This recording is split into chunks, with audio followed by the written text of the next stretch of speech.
দৈনিক সত্যের সন্ধান। DSTV। আমাদের বিএনপির প্রতিষ্ঠাতা শহীদ প্রেসিডেন্ট জিয়াউর রহমান জন্মগ্রহণ করেছিলেন। আজকে তার 90তম জন্মদিন।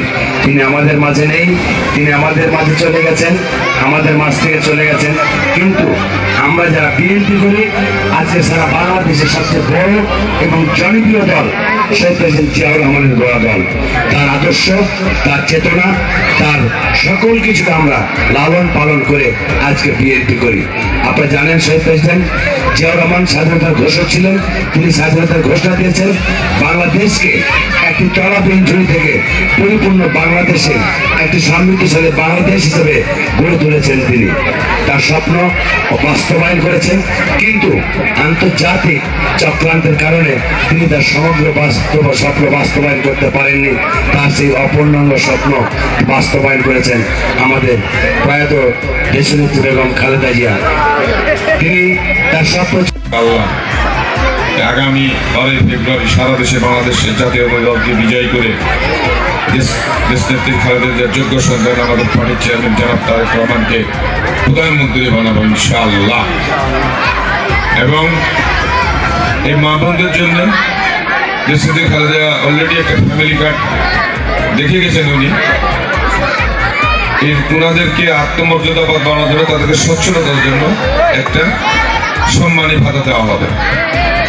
এবং আমার সামনে যে ভাইরা আছেন, বন্ধুরা আছেন, মুরব্বীরা আছেন, আপনাদেরকে দেওয়া হবে কৃষক কার্ড। এবং একটা একটা করে আরো আছে। আপনারা 25শে ডিসেম্বর দেখেছেন যে দেশের প্রত্যাবর্তন জনাব তারেক রহমানের, ওনার প্রত্যাবর্তন ছিল পৃথিবীর হাইস্ট সম্বর্ধনা। পৃথিবীতে কোনো মানুষ কিন্তু আড়াই কোটি মিলে এরকম রেকর্ড নাই।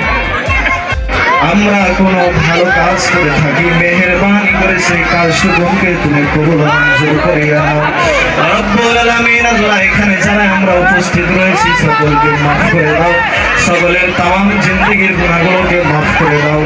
সর্বশেষ ফরিয়াদ জানাই রে মালিক, আল্লাহ আমরা একমাত্র নেতা মানি জনাবে মুহাম্মদ রাসূলুল্লাহ সাল্লাল্লাহু আলাইহি সাল্লাম। তিনি আমাদের সর্বশ্রেষ্ঠ সর্বোত্তম নেতা। আল্লাহ আমাদের যারা সেবা দিচ্ছে, ভবিষ্যতেও দিবা আমাদের যারা নেতা, সকলকে তুমি বিশ্ব নবীর আদর্শে আদর্শবান হওয়ার তৌফিক দান করিয়ে দাও ইয়া রাব্বাল আলামিন। আল্লাহ, মেহেরবানি করে আমাদেরকে তুমি মাফ করে দাও। আয় আল্লাহ, মাফ করে দাও, মেহেরবানি করে আমাদেরকে তুমি সকলকে মাফ করে দাও। পরিশেষে ফরিয়াদ জানাই রে মালিক, আয় আল্লাহ আমাদের মাফ করে তোমার হুকুমে